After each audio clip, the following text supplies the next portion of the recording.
ये कहानी एक छोटे से गांव की है जहां एक पुरानी हवेली थी। उस हवेली के बारे में लोगों के बीच कई तरह की कहानियां प्रचलित थीं।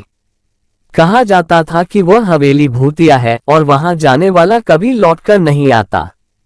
गांव के लोग हवेली के पास जाने से डरते थे, खासकर रात के समय।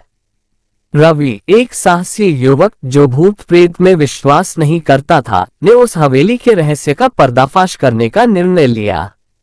उसने अपने दोस्तों को भी साथ चलने के लिए कहा, लेकिन सबने मना कर दिया। अंततः रवि ने अकेले ही हवेली में जाने का निर्णय लिया। एक रात जब पूरा गांव सो रहा था, रवि ने अपनी टॉर्च और एक लाठी लेकर हवेली की ओर कदम बढ़ाया। हवेली गांव से थोड़ी दूर स्थित थी और घने पेड़ों से घिरी हुई थी। हवेली के पास पहुंचते ही रवि को एक अजीब सा सन्नाटा महसूस हुआ। हवेली के दरवाजे पर लगा ताला टूट चुका था। रवि ने दरवाजा खोला और अंदर प्रवेश किया। अंदर का माहौल बेहद भयानक था। दीवारों पर जाले लगे हुए थे और हर तरफ धूल जमा थी।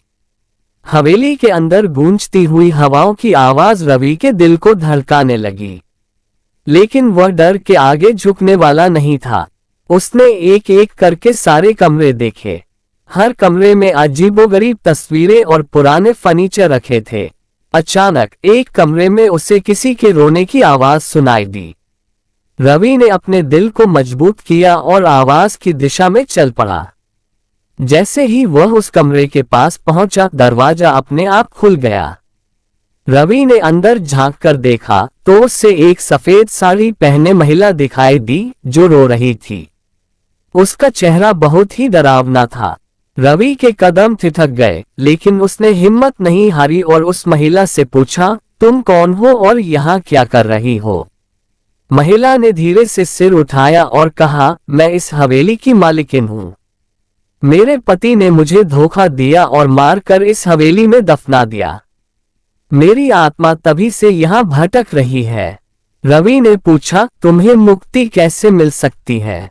महिला ने कहा, मेरी हत्या का बदला लो और मुझे इस कैद से मुक्त करो। रवि ने वादा किया कि वह महिला की आत्मा को मुक्ति दिलाएगा। अगले दिन वह गांव के बड़े बुजुर्गों के पास गया और उन्हें सारी बात बताई।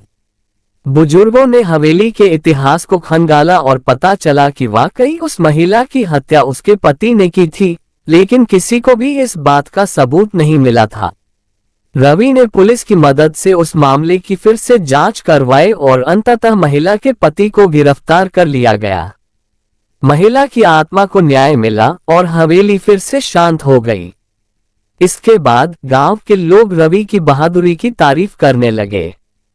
हवेली को फिर से ठीक कराया गया और वह स्थान भूतिया होने के डर से मुक्त हो गया। इस प्रकार रवि ने अपनी बहादुरी और सूझबूझ से न केवल एक भूतिया रहस्य को सुलझाया, बल्कि एक निर्दोष आत्मा को भी मुक्ति दिलाई।